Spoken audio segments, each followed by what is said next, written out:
हर हर महादेव। उत्तर प्रदेश के मुख्यमंत्री योगी आदित्यनाथ जी, उप मुख्यमंत्री ब्रजेश पाठक जी,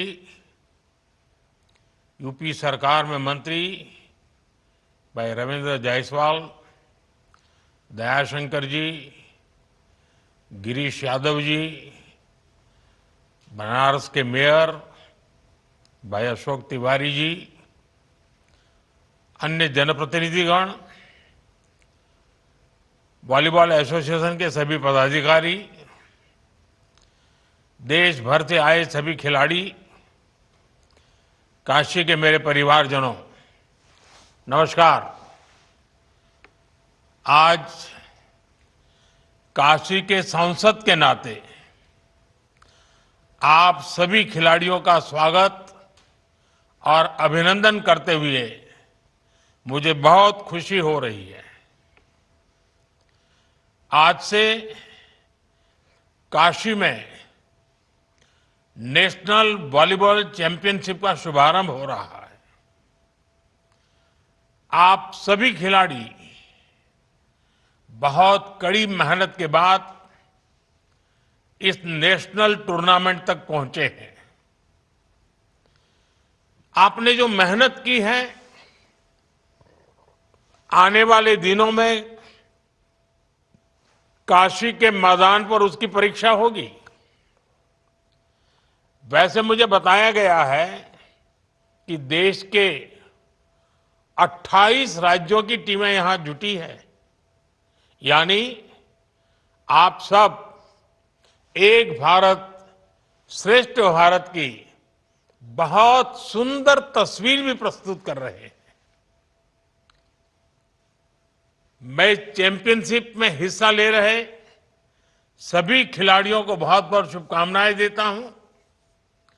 साथियों, हमारे यहां बनारसी में कहा जाता है, बनारस के जानल चाहत होव तब बनारस आवे के पड़ी।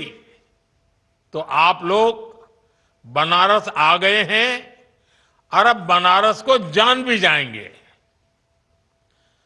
हमारा बनारस खेल प्रेमियों का शहर है।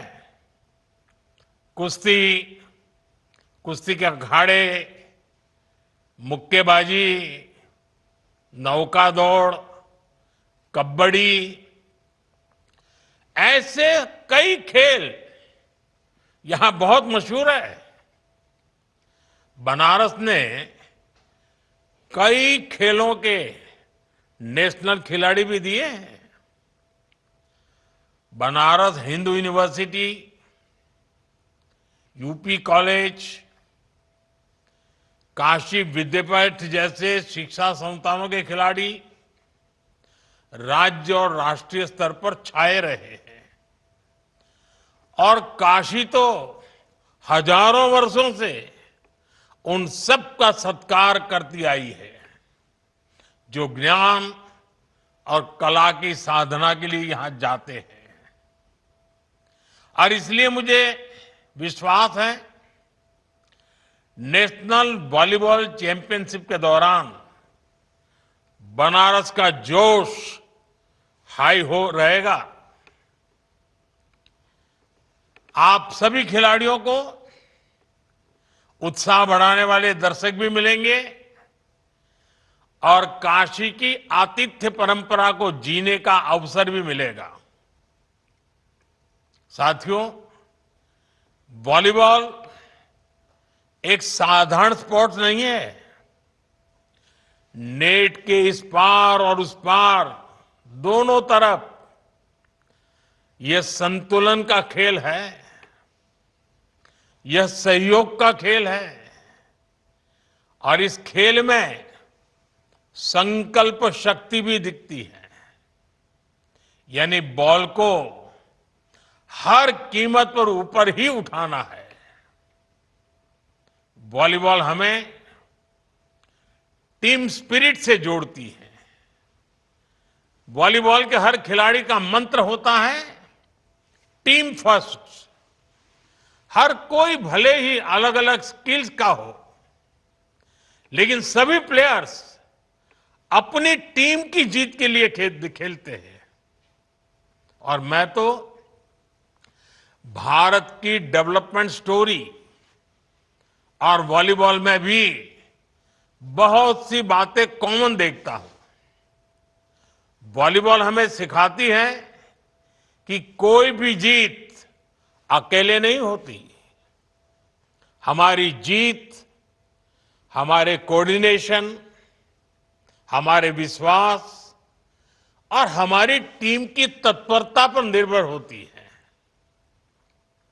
हर किसी की अपनी भूमिका है, अपनी जिम्मेदारी है, और हम तभी सफल होते हैं जब हर कोई अपनी जिम्मेदारी को बखूबी निभाता है, गंभीरता से निभाता है। हमारा देश भी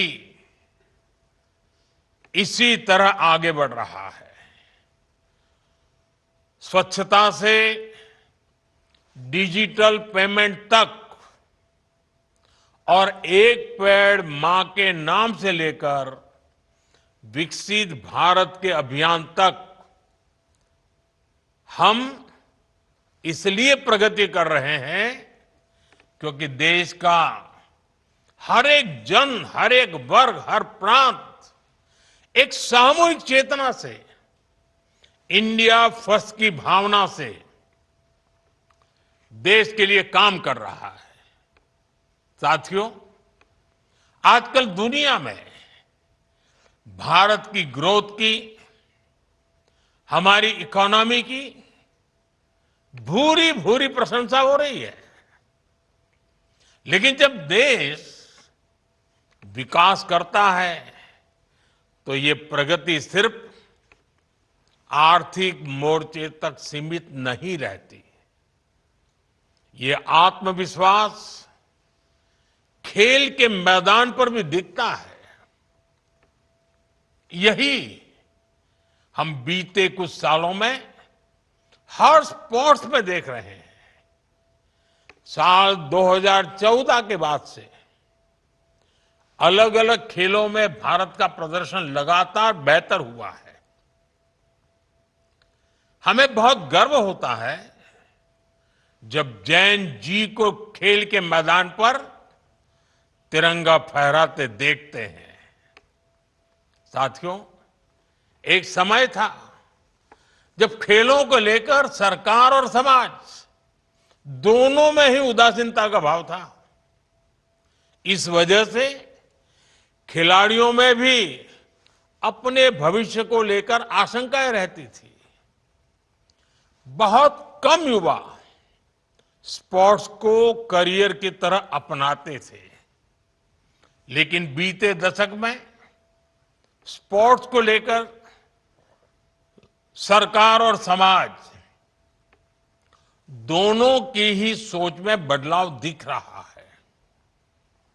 सरकार ने स्पोर्ट्स का बजट काफी ज्यादा बढ़ा दिया है। आज भारत का खेल मॉडल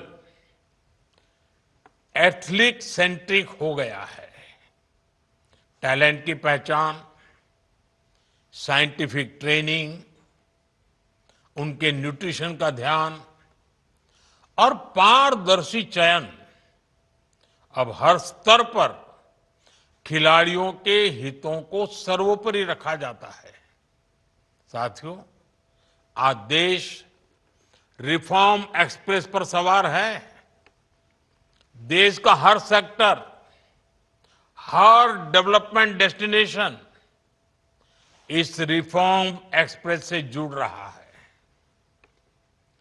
और स्पोर्ट्स का डेस्टिनेशन भी इसमें से एक है।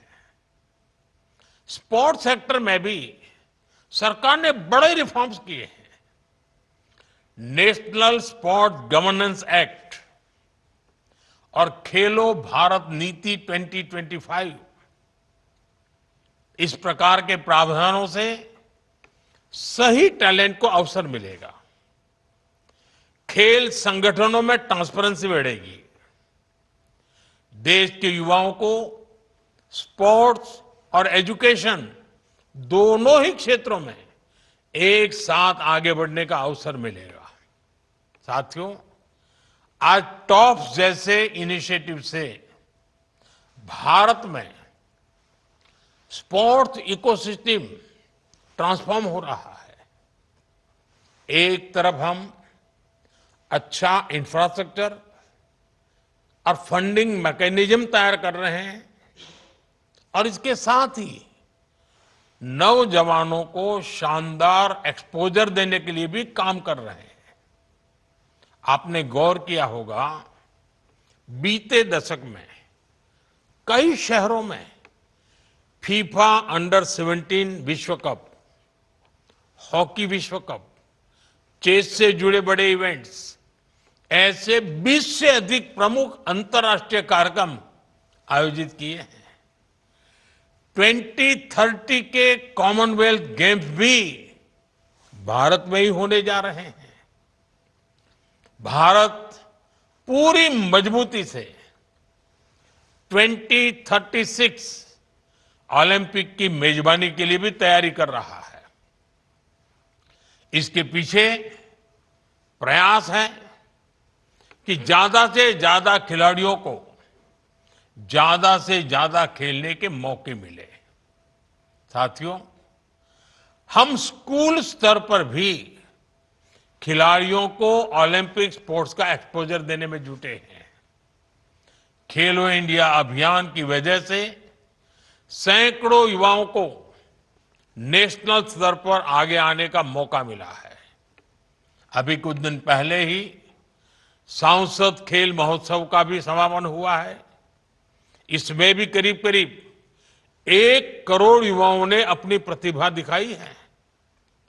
मैं काशी का सांसद हूं और इसलिए आपको ये भी गर्व से बताऊंगा कि सांसद खेल महोत्सव के दौरान मेरी काशी के भी करीब 3 लाख युवाओं ने मैदान पर अपना दमखम दिखाया है।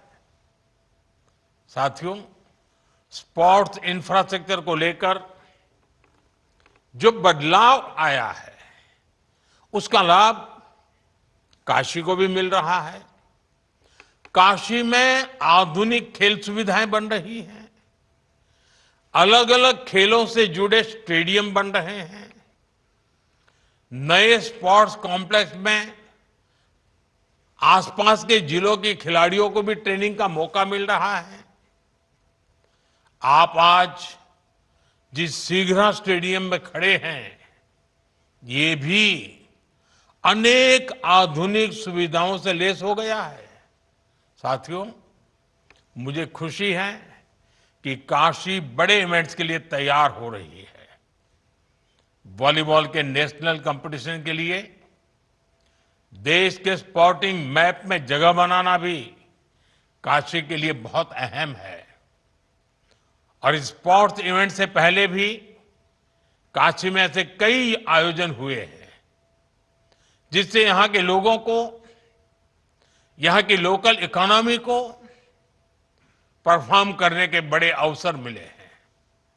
जैसे बनारस में G20 की महत्वपूर्ण मीटिंग्स हुई, काशी तमिल संगमम और काशी तेलुगु संगमम जैसे सांस्कृतिक उत्सव हुए हैं। प्रवासी भारतीय लोगों का सम्मेलन हुआ है और काशी शंघाई सहयोग संगठन की सामूहिक राजधानी भी बनी है, सांस्कृतिक राजधानी के रूप में। आज इन उपलब्धियों में ये चैंपियनशिप भी एक रत्न के रूप में जुड़ रही है। इस सारे आयोजनों से काशी बड़े मंचों पर ऐसे इवेंट्स के बड़े डेस्टिनेशन के रूप में उभर रही है। साथियों, बनारस में इस समय अच्छी ठंड पड़ती है और इस मौसम में एक से बढ़कर एक खाने की चीजें भी मिलती है। समय मिले तो मलइयों का भी आनंद उठाइएगा। बाबा विश्वनाथ का दर्शन, गंगा जी में बोटिंग, ये अनुभव भी अपने साथ जरूर लेकर जाइएगा। बाकी इस टूर्नामेंट में अच्छे से खेलिए। काशी की धरती से आपका हर स्पाइक, हर ब्लॉक और हर पॉइंट भारत की स्पोर्ट्स एस्पिरेशंस को और बुलंदी दे। इसी अपेक्षा के साथ आप सभी को फिर से बहुत बहुत शुभकामनाएं। धन्यवाद। वंदे मातरम।